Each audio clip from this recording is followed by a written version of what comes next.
ассалому алайкум бинандаҳои азизу гиромӣ, барномаи иттилоотии ахборро мустақиман аз телевизиони Тоҷикистон бо тозатарин хабару гузоришҳо манзури шумо менамоем. истиқлоли давлатӣ ва ваҳдату ягонагӣ заминаи асосӣ барои пешрафт ва саодати зиндагӣ маҳсуб меёбад. бо талошҳои пайгиронаи президенти ҷумҳурии Тоҷикистон, пешвои миллат муҳтарам Эмомалӣ Раҳмон, таҳким ёфтани ваҳдати миллӣ ба рушди соҳаи иқтисодию иҷтимоӣ ва нуфузи рӯзафзуни Тоҷикистон дар сатҳи байналмилалӣ мусоидат намуд. дар шароити кунунӣ сулҳу субот барои миллат чӣ аҳамият дошта метавонад? дар ин хусус ҳамкори мо наврӯзшоҳи Азизулло мавзӯъро пайгирӣ намудааст. این نوآبادی‌ها زمان شهرهای پیشرفته و ترقی کرده و دیدنی بود که وحدت و همبستگی و متحدی پایدار بود. عامل اصلی چنین حالت و زندگی تیره مردم که در هر گوشه دنیا دیده می شود ناآرامی است. حالا در مجموع 1.5 میلیارد نفر در دولت‌های از جنگ و مناقشه ضرر دیده با ترس و هراس زندگی می‌کنند. در شرایط کنونی تحلیلگران حفظ استقلال و وحدت ملی را برای هر یک دولت و ملت همچون گرانترین نعمت ضرور می‌دانند. امروز ما که در یک محیط دولتداری ملی و بنیادی دولت ملی قرار داریم، باید با این تجربه دیدی فراختر داشته باشیم و درک کنیم که یکی از مهمترین واسطه هایی که امروز میتواند خوشبختی و سعادت انسانیت را تأمین کند داشتن دولت ملی و که در زمینه وحدت ملی به وجود می آید. پس وحدت ملی محک و جوهری وجودیت دولت ملی است که رفاه و خرسندی و خوشبختی انسانیت را در دنبال دارد.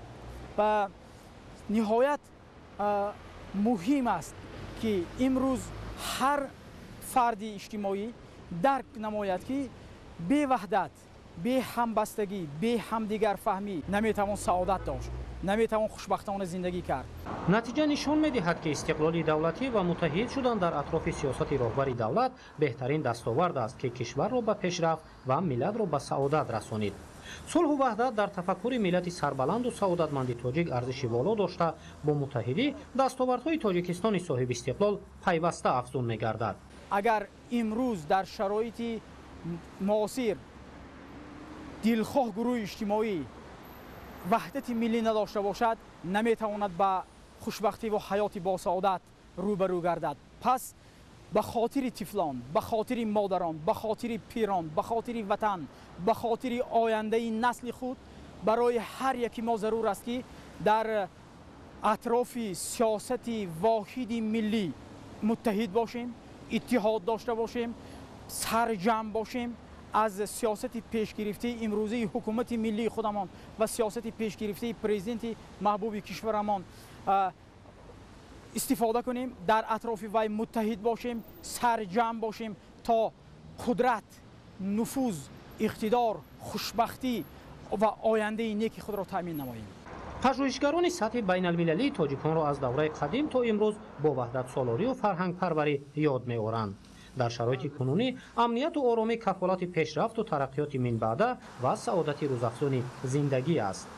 متحدی رسیدن به قدر استقلال و آرامی و حفظ دستاوردها عامل اصلی برای داشتن زندگی پرفرح است. نوروزی عزیزالله بهادر قربان، اخبار.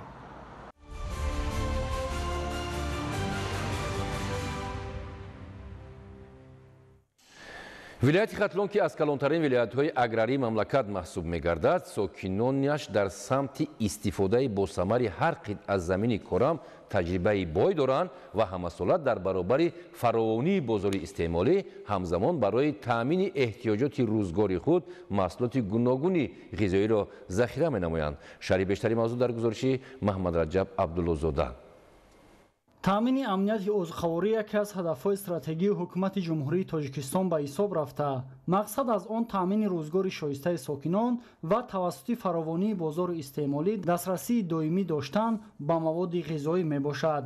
бо ин мақсад сокинони ноҳияи Кушониён дар баробари истифодаи босамари заминҳои васеъи хоҷагиҳои деҳқонӣ, ҳамчунин қитъаҳои замини назди ҳавлигиашонро низ самаранок истифода намуда бо ба даст овардани ҳосили дилхоҳи маҳсулоти гуногун барои таъмини фаровонии бозори истеъмолӣ ҳамзамон қисмати муайяни онро ҷиҳати таъмини эҳтиёҷоти рӯзгори худ захира менамоянд. замин худ ба худ ҳосил намедиҳад. اون رو چقدر که قدرت داریم، توانایی داریم، معرفت داریم، از اون استفاده برده برای حاصل فراوان گرفتن کوشش غیرت میکنیم. خیلی که همین کودک رو تربیت میکنن، زمین رو هم خیلی نگاهبین میکنیم و حرکت میکنیم که از اون حاصل فراوان گیریم. با اون پور میدیم، نورهای مینرال میدیم به اندازه لازمی، چون که اون با ضرری مردم نشود. همه این مقصد یگانه. خیلی که محترم جناب عالی گفتند چقدر که توانید حاصل فراوان رو بدید و ذخیره نمایید که 2 سال با مقدار 2 سال رسد. ما این رو نقشه دورنمای خود میگیریم، همه وقت دائما و حرکت میکنیم که از همین نقشه عمل کنیم. طور مشاهده می‌گردد دهقانان در سمت پرورش محصولات خوش‌صفت جوابگوی طلبات بازار جهانی تجربه خوب گرفته راه و اصولهای نوی پرورش را پیش گرفتند. ساکنان مهنت دوست حدود ناحیه همساله از این خطه‌های زمینی در اختیار داشتهشان حاصل فراوان محصولات گوناگون کشاورزی را به دست می‌آورند. با استفاده از تجربه چندین ساله کار خواجگیداران در نزد اهالی‌های خویش محصولات گوناگون را کاشتند که به خاطر گرفتن حاصل و بهگرداندن سطح زندگیشان بسیار مفید میباشد.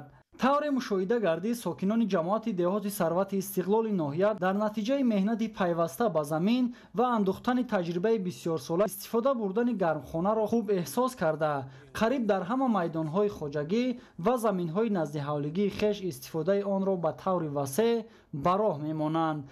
در همین شب و روز نشو و نمای زراعت کشگردیده هم در داخل گرمخانه ها و هم در هوای کشاد خوب به نظر می رسد. اهل زحمت با باوری ابراز می نمایند که توسط استفاده با ثمر هر قطعه زمین و رویانیدن حاصل دلخواه در تامین طلبات بازار استعمالی حصه مناسب خود را می گذارند. محمد رجب عبدالله‌زاده، دولت فیض‌الله، ناحیه کشانیان، اخبار.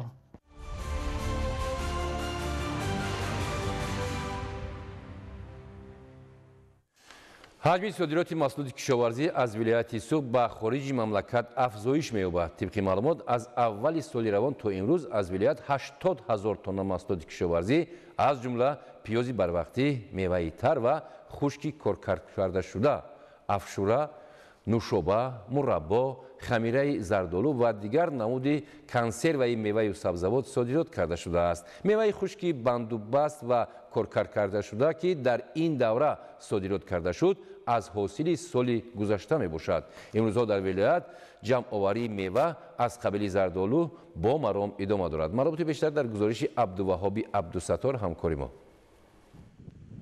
зардолупарварӣ дар шароити вилояти суғд яке аз самтҳои асосии соҳаи кишоварзӣ ба ҳисоб рафта дар таъмини амнияти озуқаворӣ, баланд бардоштани самаранокии замин, бо кор таъмин кардани аҳолии деҳот дар хоҷагиҳои деҳқонию корхонаҳои коркард ва басешавии имкониятҳои содиротӣ нақши муҳим дорад. айни замон дар вилоят майдони умумии боғи зардолу 47016 гектарро ташкил медиҳад ки аз ин 34800 гектараш ҳосилдиҳанда мебошад. исфара, конибодом, бобоҷон ғафуров, ашт, кӯҳистони мастшоҳ ва айнӣ аз ҷумлаи шаҳру ноҳияҳои асосии зардолупарвар дар вилояти суғд ба ҳисоб мераванд. имсол ҳосили фаровони зардолу хоҷагидорони муассисаи давлатии боғи миллии ваҳдатро рӯҳбаланд намудааст. боғи зардолуи ин муассиса ки наздики 500 гектарро ташкил медиҳад, ғарқи ҳосил аст ва барои саривақт ҷамъоварӣ ва хушконидани мева тадбирҳои зарурӣ амалӣ карда мешаванд. дар ин ҷо ҳаҷми асосии ҳосили боғоти зардолу бо роҳу усулҳои махсус хушк карда мешавад, зеро меваи хушк муҳлати нигаҳдорияш дароз барои захира ба давраи зимистон мувофиқ ҳамзамон дар ҳама фасли сол имконияти содирот ва фурӯши он мавҷуд аст. ҳамчунин як қисми ҳосил ҳамарӯза дар шакли тару тоза ба бозорҳои истеъмолии вилояти суғд, шаҳри Душанбе ва барои истеҳсоли афшураю нушоба ва мураббо ба корхонаҳои коркарди мева пешниҳод карда мешавад. дар муассиса 684 гектар боғ мавҷуд мебошад ки аз ин зардолу, гелос, себ, олу, шафтолу, чормағз, бодом парвариш карда шуда истодааст. умуман дар муассиса 486 гектар боғи зардолу мавҷуд мебошад ки 286 гектараш ҳосилдеҳ, як қисмаш ба навъҳои содиротӣ мебошад, як қисми дигараш ба корхонаҳои коркард равона карда мешавад, қисми дигарашро чун анъанавӣ хушконида мешавад. این نوها بوئی، خرمایی، میسنجلی، نشانی و غیره ها می باشد. حاصل امسال خیلی فراوان می باشد. باغداران ما، خواجگیداران дар байни қатори боғ ё ин ки ҷойҳои махсусро интихоб карда ҳосили зардолуро хушконида истодаанд ки барои худ манфиат овард. Мисол гирем агар баргак ё ин ки аштаг мекунанд, умуман фурӯши он манфиат овар аст барои боғбонон. дар асоси таҳлили соли 2025 дар вилояти суғд истеҳсоли бештар аз 160 000 тонна зардолу пешбинӣ гардидааст. тибқи маълумот аз аввали моҳи май то имрӯз аз вилояти суғд ба хориҷи мамлакат 5388 тонна зардолуи тар ки арзиши он 2 миллиону 600 000 доллари амрикоиро ташкил медиҳад содирот карда шудааст. 80% зардолии содиротшуда маҳсули заҳмати боғдорони ноҳияи Ашт мебошад. дар марҳилаи аввал хоҷагидорони ноҳия ҳосили бештар аз 500 гектар боғоти зардолуи пешпазакро содирот намуданд. мо ният дорем ки соли ҷорӣ зиёда аз 5000 тонна содироти меваи тари зардолуро баромонем. дар ҳолати пайдо шудани харидорон ин рақам зиёд шуданаш мумкин аст ва навъҳои дерпаз низ ба содирот нигаронда шудааст.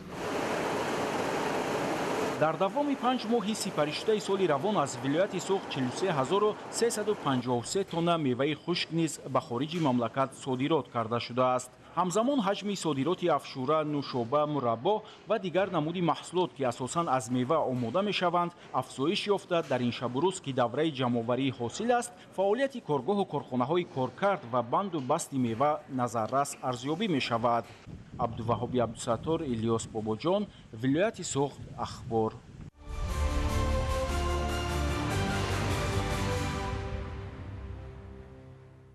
дар заминаи татбиқи сиёсати рушди инфраструктури нақлиётӣ ва фароҳамсозии роҳҳои муосири автомобилгард дар масири муҳими иқтисодиву иҷтимоӣ роҳи автомобилгарди Данғара Гулистон корҳои сохтмонӣ ва таҷрибанавсозӣ бо маром идома дорад. мавзӯъро ҳамкорони мо идома медиҳанд. ин роҳ яке аз масирҳои калидии ҷанубу шимоли кишвар ба ҳисоб рафта барои пайваст кардани минтақаҳои иқтисодӣ бо шимоли Тоҷикистон нақши муассир дорад.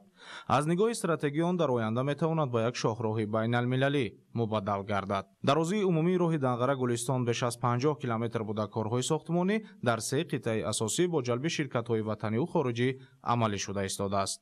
тибқи лоиҳа дар ин масир се пули бузург аз ҷумла 2 пули 2 қабата ва даҳҳо қубури обгузар сохта мешавад.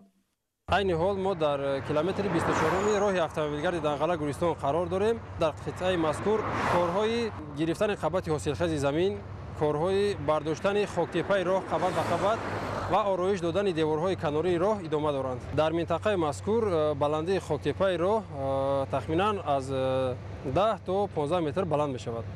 иҷрои лоиҳаи роҳи Данғара Гулистон пеш аз ҳама ба беҳтар шудани ҳаракати нақлиёт, кам шудани фосилаи сафар ва коҳиши хароҷоти боркашонӣ мусоидат мекунад. дар баробари ин имкониятҳои содиротии кишвар васеъ гардида гардиши мол байни минтақаҳо афзоиш меёбад. корҳо шабонарӯзӣ бо ҷалби беш аз 144 нафар мутахассис ва коргарон, инчунин садҳо воҳиди техникаи сохтмонӣ дар ҳар қисмати лоиҳавӣ ба роҳ монда шуданд. бо ба пуррагӣ оғоз ёфтани корҳои сохтмонӣ дар оянда то 1000 нафар сокинони маҳаллӣ ба кори доимӣ таъмин мегарданд. сифат ва риояи меъёрҳои техникӣ зери назорати доимии мутахассисони маркази татбиқи лоиҳаҳои таҷдиди роҳҳо қарор дорад. با بنیاد یافتن راه دنغره گلستان رفت آمد ساکنان شهر نویای مملکت آسان‌تر و امکانیت‌های بیشتر برای هر یک راننده فراهم آورده می‌شود. طبق پیشگویی‌های کارشناسان با مورد استفاده قرار گرفتن راه نو دنغره گلستان مسیر نقلیاتی میان جنوب و شمال کشور کوتاه گردیده وقتی سفر تا چند ساعت کاهش می‌یابد. مورد ذکر است که حکومت جمهوری تاجیکستان در زمینه استراتژی ملی رشد با همگیرایی منطقه‌ها و تامین امنیت راه‌ها اهمیت جدی می‌دهد. لایحه دنغره گلستان نیز یکی از چنین اقدام‌های مهمی سازنده به حساب می‌رود. حالا آغاز کارهای ساختمانی در مسیر دنغره گلستان است. تا این جانب با جلب کارمندان و متخصصان کارهای زیادی ساختمانی به انجام رسیده نتیجه ها در این جاده نظررس می باشند. لایحه ساختمانی راه ماشینگردی دنغره گلستان در منطقه ختلان ادامه اقدام دولت و حکومت جمهوری تاجیکستان و جمهوری مردمی چین جهتی به منطقه ترانزیتی تبدیل دادن تاجیکستان می باشد و کار در این مسیر با جلب متخصصان کسبی و تکنیک و مکانیزم های ضروری در وقت معین گردیده با سطح و صفت بلند به انجام رسانیده می شود.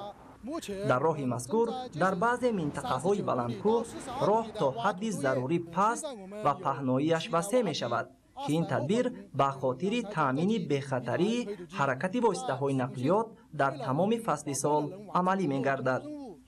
ин аввалин лоиҳаи сатҳи ҷаҳонӣ аст. бо иҷрои пурраи лоиҳаи мазкур ҷумҳурии тоҷикистон на танҳо як масири муҳими дохилиро соҳиби роҳҳои наву замонавӣ мегардонад, балки барои рушди минбаъдаи иқтисоди миллӣ ба хусус соҳаҳои саноат, кишоварзӣ ва сайёҳӣ заминаи мусоид фароҳам меорад.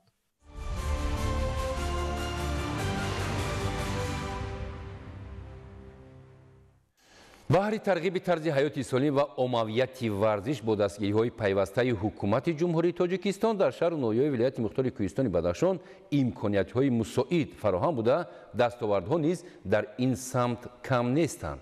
аз вазъи соҳаи варзиш дар ин минтақаи кишвар моҳираи тоҳир гузориш медиҳад. варзишро қосиди сулҳ унвон менамоянд ва ин беҳуда нест, зеро тавассути варзиш ва сабқатҳои варзишӣ одамон дӯстони нав ва робитаҳои ҷадидро пайдо менамоянд. дар баробари дигар минтақаҳои кишвар дар шаҳру ноҳияҳои вилояти мухтори кӯҳистони Бадахшон барои рушди соҳаи варзиш инфраструктураи лозимӣ ташкил карда шуда, натиҷаҳои варзишгарон сол аз сол беҳтар гардида истоданд. имрӯз ҳамаи ноҳияҳои вилоят соҳиби варзишгоҳҳо ва майдончаҳои варзишӣ буда, шароити тамрин комилан беҳбудӣ ёфта истодааст. боиси ифтихори мо аст ки дар вилояти мухтори кӯҳистони Бадахшон зиёда аз 428 иншооти соҳаи варзиш ва ҷавонон кору фаъолият карда истодааст. аз ин иншоотҳо як маҷмӯаи варзишӣ дар маркази вилоят шаҳри Хорух, 71 толорҳои варзишӣ, 11 адад варзишгоҳ, 307 майдончаҳои оддии варзишӣ, як ҳавзи шиноварӣ, 11 мактаби варзишӣ ва ҳамзамон 18 майдончаҳои варзишии кӯдакона ва 27 дигар иншоотҳои махсусан соҳаи варзиш хизмат мекардагӣ сохтаву мавриди истифода қарор дода шудааст. ин аст ки варзишгарони шаҳр дар 16 сабқати шаҳриву вилоятӣ ва ҷумҳуриявиву байналмилалӣ иштирок намуда сазовори 7 медали тилло, 14 медали нуқра ва 11 медали бринҷӣ гардиданд. чунин тарзи пешниҳоди шароит имкон мебахшад то сафи онҳое ки тарзи ҳаёти солимро ихтиёр мекунанд зиёд шуда, шумораи варзишгарон ки сазовори ҷойҳои намоён дар сатҳи вилояту ҷумҳурӣ ва берун аз он мегарданд низ афзоиш хоҳад ёфт. моҳираи тоҳир, муборакшоҳи рустам, шаҳри Хорух, ахбор.